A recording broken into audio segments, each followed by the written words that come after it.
Hello friends, welcome to my channel happy times. आज के काली पुजो एवं दिवाली एकसाथे, तो तुम्हाদের প্রথমে সকলকে জানাই কালী পুজো ও দিওয়ালির শুভেচ্ছা। হ্যাপি দিওয়ালি। হ্যাপি দিওয়ালি। এখন আমরা রেডি হয়ে গেছি, এই দেখো একদম ম্যাচিং ম্যাচিং জামা কাপড় পরে এবার আমরা বেরোবো ঘুরতে। এই দেখো আমাদের ঠাকুর মা ভবতারিণী, সকালবেলা পুজো দেওয়া হয়েছে,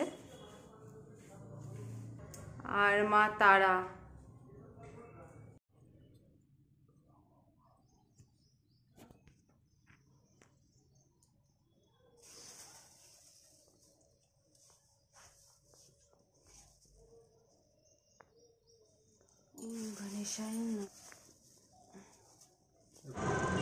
এখন আমরা বালি ব্রিজে দাঁড়িয়ে আছি, দেখতেই পাচ্ছ সামনে মা ভবতারিণী মন্দির, মানে দক্ষিণেশ্বর কালী মন্দির।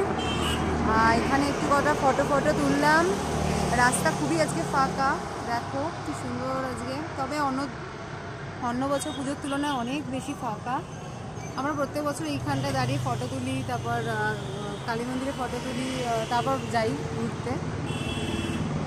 তো এবছর তো ঘুরবো না কোথাও, এখন যাচ্ছি বাপের বাড়ি, ওখানে একটু বসবো ঠসবো, একটু খাবো টাবো, তারপর বেরোবো ঘুরতে।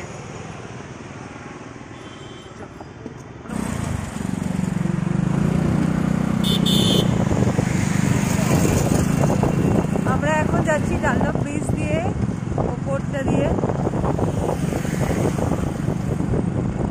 মানে গঙ্গার ওপার থেকে এপারে আসলাম, এখন এসে পৌঁছই, আসছি নিজে করে।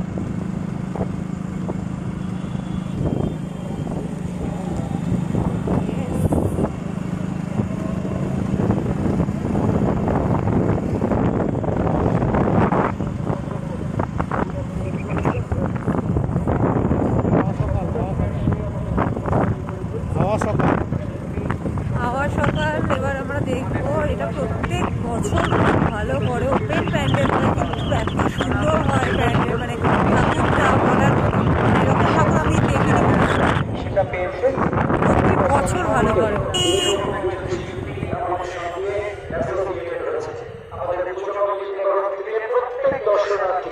শুভ শারদীয়া ও দীপাবলির প্রতি শুভেচ্ছা ও আন্তরিক অভিনন্দন।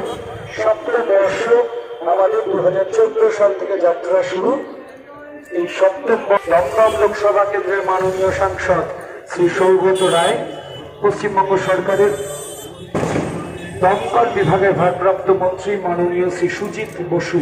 আর একটা কথা খুব গুরুত্বপূর্ণ, মাননীয় কলকাতা হাইকোর্ট এবছর নির্দেশ দিয়েছে যে দীপাবলি আলোর উৎসব এবং কোভিড অতিমারিতে যারা আক্রান্ত হয়েছে তাদের জন্য দূষণ মারাত্মক ক্ষতিকারক।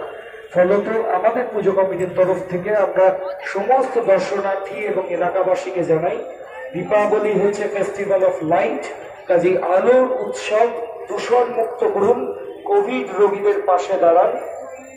সপ্তম বর্ষে আমরা 3 দিক খোলা মণ্ডপ তৈরি করেছি, যাতে সোশ্যাল ডিস্টেন্স মেনে সবাই মণ্ডপ এবং প্রতিমা দেখতে পারেন। আমাদের সহযোগিতা করুন।